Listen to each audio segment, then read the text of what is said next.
आरव एक गरीब मिट्टी के बर्तन मटके बनाने वाली का बेटा था। उसकी माँ मिट्टी के मटके बनाती और गांव में बेचती थी, जिससे उन दोनों का गुजारा होता था। माँ, आज तो आपने बहुत सारे मटके बनाए हैं। कल इनको बेचकर तो खूब कमाई होगी। हाँ बेटा, जल्दी ही बारिश का महीना शुरू हो जाएगा, फिर जिसके कारण मटके सूखेंगे नहीं। इसलिए मैं रोज ज्यादा से ज्यादा मटके बनाऊंगी, ताकि हम उन्हें बनाकर जमा कर लें और बाद में बेच सकें।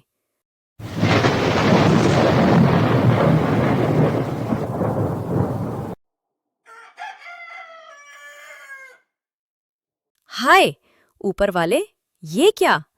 मेरी सारी मेहनत बर्बाद हो गई। माँ, आप परेशान मत होइए। हम फिर से मेहनत करेंगे और मटके बना लेंगे। मैं आपकी मदद करूंगा। आरव और माँ आंगन में खड़े थे कि तभी फिर से घनघोर बादल छा जाते हैं।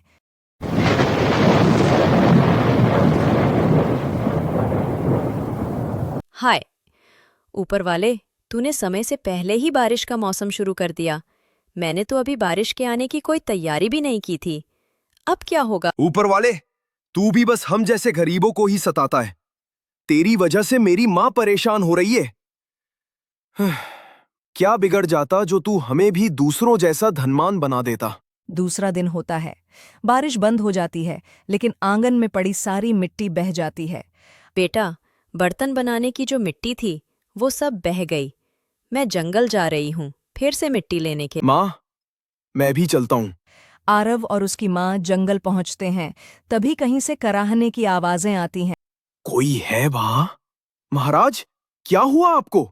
आप यहाँ पीड़ा से क्यों तड़प रहे हैं?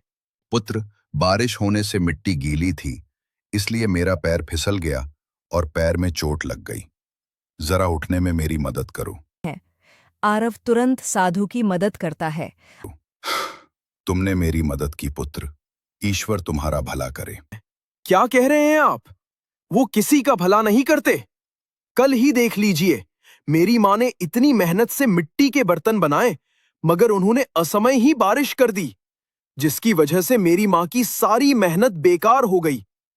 हम इतने गरीब हैं कि हमारे पास 2 वक्त का खाना भी नहीं है। क्या बिगड़ जाता जो वो हमें भी औरों जैसा धनवान बना देता। ऐसा नहीं बोलते पुत्र। ऊपर वाला जो भी करता है, उसमें कुछ न कुछ भलाई ही होती है। लीजिए भला, मेरी माँ की सारी मेहनत बेकार हो गई, इसमें हमारा क्या भला हुआ? अगर कल बारिश न होती तो आप भी नहीं फिसलते और ना ही आपको चोट लगती। आपका भी कौन सा भला हुआ? आरव की बातें सुनकर वह साधु मुस्कुराते हैं और वहां से चलने लगते हैं। आरव भी माँ को आवाज लगाता हुआ जंगल में आगे बढ़ता है। काश मुझे कोई ऐसी जादुई चीज मिल जाए जिससे मैं जो भी मांगू वो पूरी हो जाए। फिर देखना, कोई दुखी नहीं रहेगा, सबको सब कुछ मिलेगा। ऐसा सोचते हुए आरव आगे बढ़ ही रहा था कि उसे एक पुरानी लालटेन दिखाई देती है। अरे, ये क्या? तुम्हारी हालत तो हमारी जैसी ही बुरी लग रही है। लगता है पुरानी सोचकर तुम्हारे मालिक ने तुम्हें यहां फेंक दिया। पर तुम फिक्र मत करो, मैं तुम्हें अपने साथ रखूंगा। अरे बेटा, ये कहाँ से मिल गई तुम्हें? बस यहीं जंगल में मिली। माँ, आपसे इसे मैं अपने पास रखूंगा। माँ, देखो, ये कितनी पुरानी है, पर फिर भी जल रही है।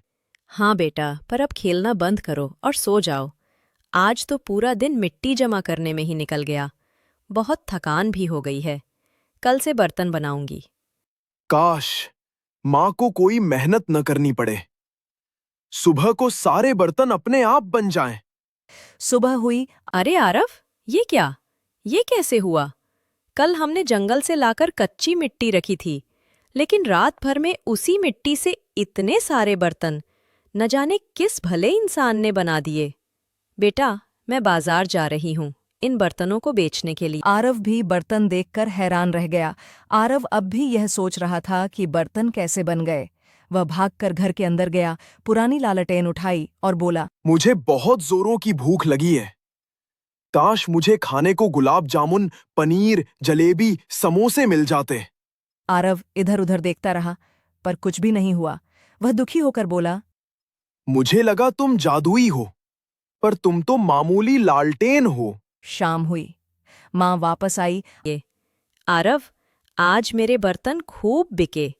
बस कुछ दिन और बारिश ना हो तो मैं और भी बहुत सारे बर्तन बना लूंगी। तुम्हें भूख लगी होगी, मैं खाना बनाती हूँ। माँ, मुझे समोसे, गुलाब जामुन और जलेबी खाने का मन है। काश मैं वो खा सकूं। आरव, आरव, ये सब कहाँ से आए? अरे वाह माँ, किया ये सभी तुम लाई हो। नहीं बेटा, मैं तो हैरान हूँ। मुझे भी नहीं पता ये कहाँ से आए। बताओ, ये कैसे हुआ? आरव के चेहरे पर खुशी की मुस्कान आ गई। वह समझ चुका था कि यह कैसे हुआ। आरव भागकर लालटेन के पास गया और मन ही मन इच्छा की सुबह। काश सुबह हमारे इस टूटे फूटे घर की जगह एक बेहद आलीशान घर हो, जहां बहुत अच्छा सा खाना हो, अलमारी में बहुत सारे पैसे और आभूषण हों। सुबह हुई। आरव ने देखा कि उनका घर एक बहुत सुंदर महल जैसा बन गया है। घर में तरह तरह के पकवान सजे हुए थे। जब उसकी माँ अलमारी खोलती है तो उसमें नोट और गहने भरे हुए थे। दोनों की आंखें चमक उठीं। अब उनके जीवन में समृद्धि थी और माँ की चिंता दूर हो चुकी थी। दूसरी तरफ सरदार, सुना है इस गांव में सावित्री देवी को कोई छुपा हुआ खजाना मिल गया है। रातों रात इतनी अमीर हो गई है। क्या खजाना? चलो तो आज रात उसके घर चलकर उस खजाने से अपना हिस्सा मांगते हैं। आरव और उसकी माँ सो रहे थे कि तभी उनके घर में डाकू घुस आते हैं। जान प्यारी है तो जो कुछ भी है सब निकाल कर यहाँ पर रख दे। भाई, मुझे और मेरे बेटे को छोड़ दो। जो कुछ भी अलमारी में रखा है, सब कुछ ले लो। अरे बंसी, जरा जा, अलमारी में जो कुछ भी है लेकर आ। डाकू अलमारी से सारा धन और गहने उठाकर भागने लगते हैं। अरे सरदार, इन माँ बेटे को यूं ही छोड़ देंगे तो कल हमारे बारे में सबको बता देंगे। ठीक कहा। तभी एक डाकू सावित्री देवी के पेट में चाकू मार देता है। माँ, माँ, क्या हो गया आपको माँ? माँ, उठो, उठो माँ, ये क्या हो गया आपको? बेटा, इस धन दौलत ने हमें 4 दिन की खुशियां तो दी, लेकिन बेटा, तुझे मुझसे दूर कर दिया। सावित्री देवी की बात सुनकर आरव जोर जोर से रोने लगता है।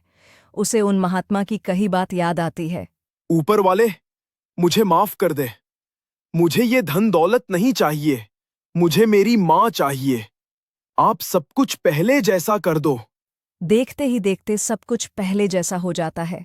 आरव की माँ अब ठीक हो चुकी थी और वे लोग अपने पुराने टूटे फूटे झोपड़े में आ गए थे। बेटा, ये क्या हुआ? ये सब कैसे हुआ? कुछ नहीं माँ, मैंने धन दौलत को ही सब कुछ समझ लिया, बिना ये सोचे कि जरूरी नहीं कि वो खुशियां लेकर आए। मेरी असली खुशी आपके साथ रहना है। हम दोनों रोज खूब मेहनत करेंगे और मटके बनाकर बेचेंगे और साथ रहकर खुशी से जीवन बिताएंगे।